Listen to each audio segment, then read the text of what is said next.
How's it going, everyone? It's your host, Gio. I want to quickly apologize for not completing my promise of releasing 5 videos in October. Looks like I bit off more than I can chew with that one. I have failed, you guys.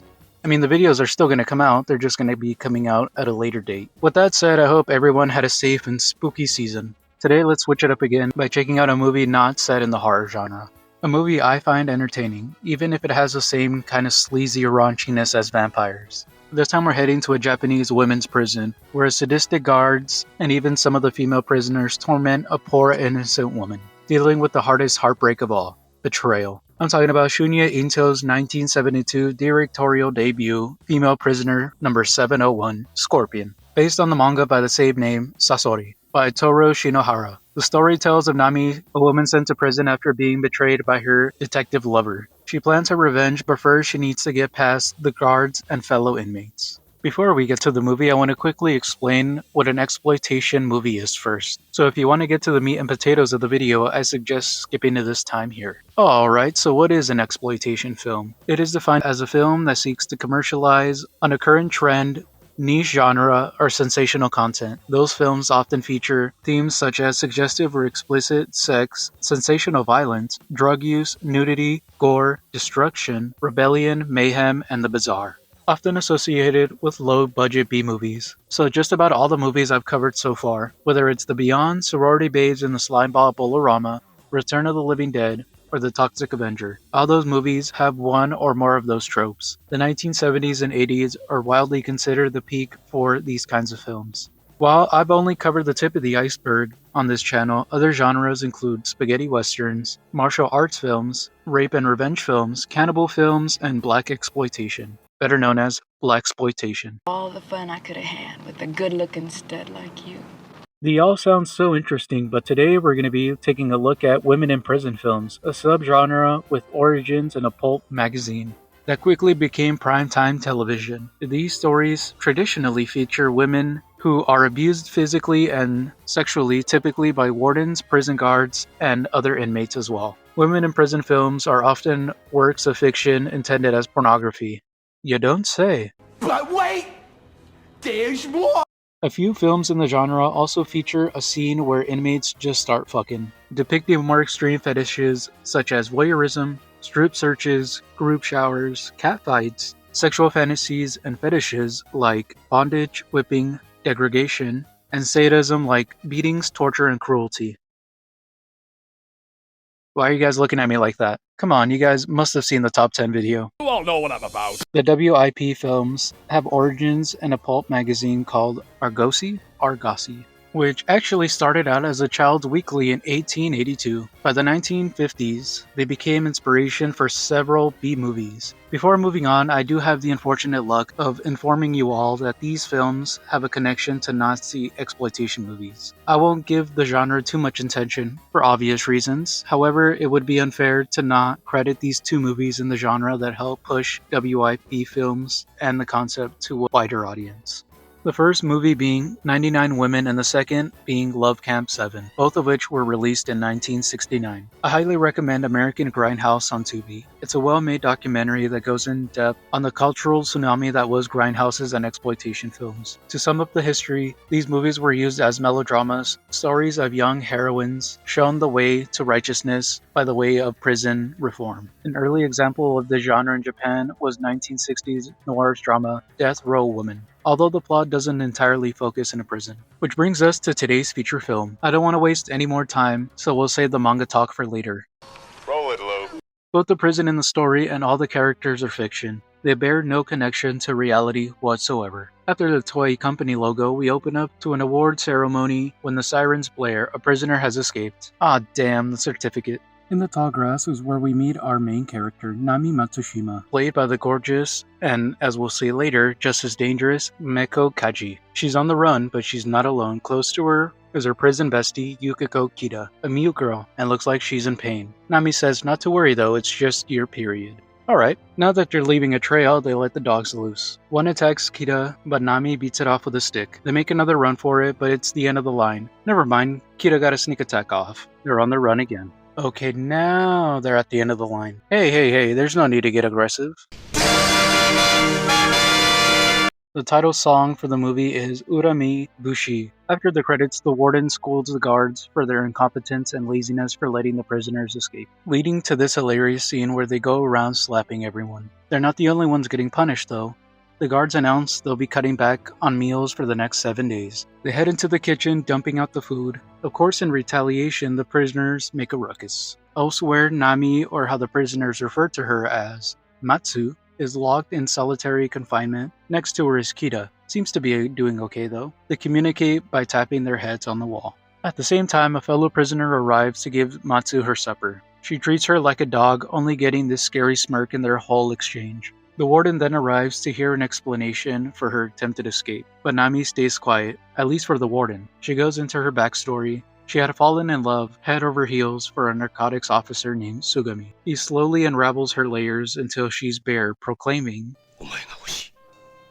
even being her first. Damn, this is some poetic stuff. Sometime later, Nami is working as a spy inside the Yakuza, looking for information on smuggling routes. Until one day she's caught. The same thugs take revenge, tearing at her clothes before assaulting her. Sugami arrives there a little too late, seemingly more interested in the drug bust than Nami herself, laughing straight to the chief, where it's revealed it was all a bet between Sugami and the chief of police, pretty much betting to see if Nami would be so naive, and she was. She fell for it hook, line, and sinker. Just look at this man and the disrespect he's showing Matsushima. That's only fueling her revenge though, pulling up on Sugami with a knife, but her attempt is futile. We cut back to the present. A fellow convict arrives to give Kita and Nami her supper, of course not without a little punishment. Pouring the boiling hot soup on Kita and Nami, but Nami pulls the rug under the server, quite literally, yanking her blanket with her mouth, causing her to spill the soup all over herself. Ouch. The guards arrive sometime later to torment and bully Matsushima into confessing. She stays quiet, not giving him anything. They eventually knock her out. We then follow Sugami as he pays the chief of police a visit. The chief suggests to Sugami that he can get rid of Nami with an assassin named Katagiri, who's in the same prison, and so Sugami plans to pay Katagiri a visit. Back in prison, while everyone else is working, a group of convicts are gambling in the corner, with one particular gambler ready to bet her dinner away, when a bystander steps in and proclaims the game is rigged, with the set of dice in play being rigged to strictly be even, revealing the set of dice hidden away. The bystander boldly proclaims,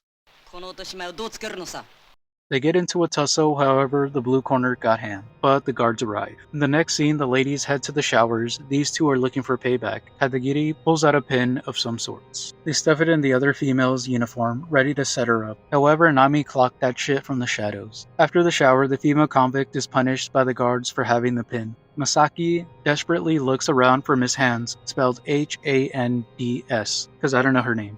Anyways, she spots Nami chasing her, getting the door shot on her face. Bloodlusted, she turns into a demon chasing Matsu around the showers. Too much nudity, so I can't show it. But Nami eventually tricks Masaki into stabbing the warden in the face. Masaki snaps back to reality. The warden understandably chokes Masaki out. As punishment, the ladies get sent to hard labor, Pulse style, no Shia LaBeouf because he's never served hard time. Jesus Christ. We time-lapse to the future where the guards want them to fill the holes back up. Later. It's time to start digging again. A vehicle approaches in the distance. Oh shit, it's Sugami. Looks like he's here to make that deal with Katagiri. He's offering her freedom and a clean record. In return, all she has to do is waste Nami Matsushima. She agrees to the deal. As he's driving away, he looks back at Nami with this smug look on his face. That's okay though, you can tell Nami is cooking something up. In the warden's office, my guy is looking at Nami's file. He calls in a guard, ordering him to throw Matsushima in solitary. And so, she's thrown into solitary. But she's not in there alone though. Another inmate named Kito is also there, and she will not shut up.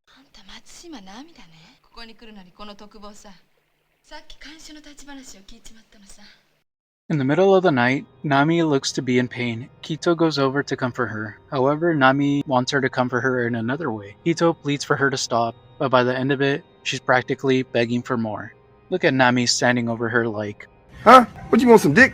We're back in the warden's office, and it looks like Kito was an undercover cop. The warden commends the officer for her attempt, but Kito wants to try again, and she seems really insistent. The warden orders an inspection on her, revealing hickeys all over her torso. Well played, Matsu. Well played. The following day, a group of ladies are digging a hole. When they're ordered to come up, everyone except Matsu. It's time for another round of cruel punishment. They make her go day and night digging the hole. In the morning, the ladies arrive to fill the hole. Matsu digs. Kita refuses to do her girl dirty, but Nami gives her the A-OK. Sometime later, everyone is getting punished because Nami refuses to collapse. Some girls take their revenge by throwing rocks and dirt on Nami. However, she gets her own lick back.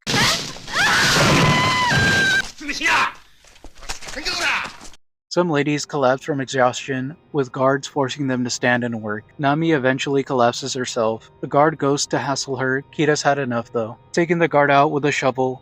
This dude here retaliates, shooting my poor girl Kita. The guards order everyone to step back, however a riot ensues. A group of prisoners take guards hostage and hold up in a warehouse. Katagiri takes the opportunity to take out Nami, but Kita shields Nami. Nami carries Kita, but it's too late. With her dying breath, she lets Nami know that it was Katagiri who shot. Rip Yukiko Kita, the mute girl. Just look at this shot. The ladies barricade themselves in a warehouse. When the guards arrive, the ladies list off their demands. Food for at least 60 people, and a stop to the cruel punishment and labor. The warden says, "We'll see what we can do." Back inside, the ladies take advantage of the guards, using them as their own toy. Nice. The guards try to reason with the prisoners, but they're not having it. Inside, there seems to be tension between the group already, but Katagiri shifts that attention to Nami, accusing her of starting all of this. So they ask the guards to bring in Matsu, or else the hostages are getting castrated. Ouch! The guards comply, their reasoning being that the prisoners will ease their frustration, meanwhile teaching Nami a lesson. What's inside, Katagiri yells. They tie her up, stringing her up like a piñata, beating on her, burning her with a light bulb. Once everyone is asleep, Katagiri spills some gas on the floor. With the same light bulb, she uses the wires as ignition, but before she could spark it, Miss Hands alerts everyone. They attack Katagiri, replacing Nami as the piñata. The guards finally give them food. Psych, it's the cops. Nami has a plan though. Looks like the place is about to blow. Let's just tie up some loose ends. Katagiri bites the dust courtesy of Miss Hands. Nami also drops this golden nugget. Anywho, the guards do a head count with the only prisoner missing is prisoner 701. Too bad she's long gone into the city, slowly picking up the heads of the Justice Department. Sugami is freaking out, trying to find a way to hide. Just then, the chief receives an unexpected guest. Damn, Nami, you're not fucking around now. Sugami arrives only to leave again, being followed by the warden and the two guards. Sugami arrives at the police station. Unfortunately for him, Matsushima is already waiting for him inside, with the warden and the guards refusing to get involved in order to save face. Matsu reveals herself in the elevator, lunging at Sugami, but he tries to turn the tide. She plays possum at first, waiting for the perfect moment to strike, biting at Sugami's tongue and injuring his leg, before ensuing in a cat and mouse chase. Nami beautifully sneak attacks Sugami before really laying into him. Sugami admits defeat, kicking the bucket. We're then shown a dark hallway with a female walking slowly to the camera. It's Nami Matsushima, incarcerated once again as female prisoner 701, Scorpion. I don't know about you guys, but I love me a good old revenge film. After watching the movie, you'll understand why I needed that exploitation explanation in the beginning. While not hardcore with the gore, it's got plenty of TNA. But sprinkle in the fact that the lead actress, Maiko Kaji, sings the title song Urami Bushi. She barely speaks at all in the film, but you can understand her with just a facial expression. You'll eventually forget that this movie is actually based on a manga by the same name. But what are the differences? If you guys don't want to listen on the manga and the movie comparisons, I suggest skipping to this time for my favorite and least favorite part of the movie. The movie is based on a manga series named Sasori, which literally translates into English as Scorpion. Originally published in 1970, it ran up until June of 1975, spanning 11 volumes and 95 chapters. It's a pretty good read. I've only gotten up to volume 3, chapter 49. Ending on a cliffhanger, but before I get there, how does it compare to the movie? The manga itself is more fleshed out. You get to meet a vast amount of characters, some of which appear in the movie by name, others just by speculation. Some storylines can end in a single chapter, others take several. For example, let's start with the moments that were ripped straight from the manga, with the first one being when the female prisoner brings Nami her supper in the beginning. That was ripped straight from the manga. However, in the manga, it happens towards the end of the first volume, not in the beginning.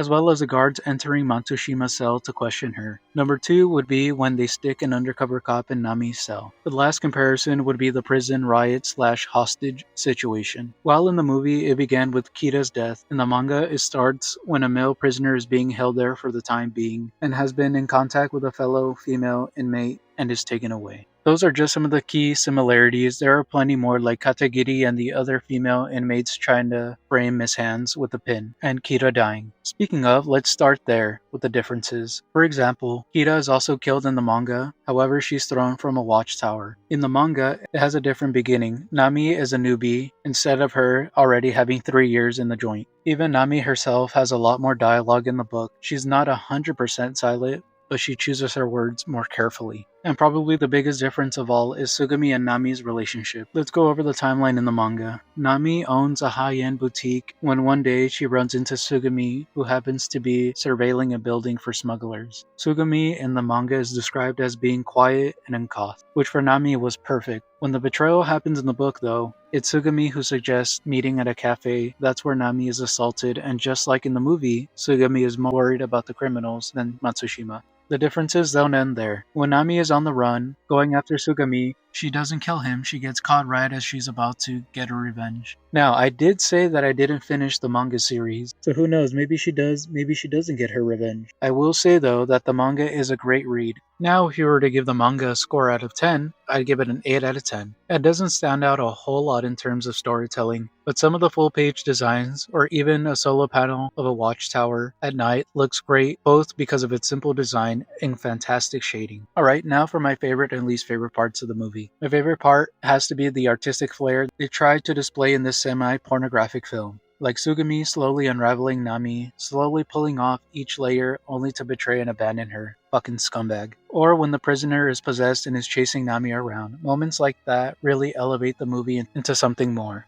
My least favorite part of the movie has got to be Sugami's smug ass. It's one thing to be an asshole, but it's one thing to laugh your ass straight to the bank after the woman who not only loved you and put her body on the line to help you out in your little fucking detective job is a whole nother level of diabolical. Well, at least he got what was coming to him. Alright, I think that's going to be it for today, everyone. However, the adventures of the female prisoner 701 don't stop here. There are 3 more films in the franchise, but that won't be until next year. So go ahead and subscribe so you don't miss out on the exciting story of Nami Matsushima. And make sure you tune in next time, because we're heading back to California to the Bodega Bay Inn with a group of paranormal investigators as they try to discover what happened to Alex Whitaker and his group of psychic friends. That's right, I'm talking about Full Moon features Puppet Master 2. Make sure to like the video, follow me on Instagram, and that's all folks. I'll catch you guys on the next one.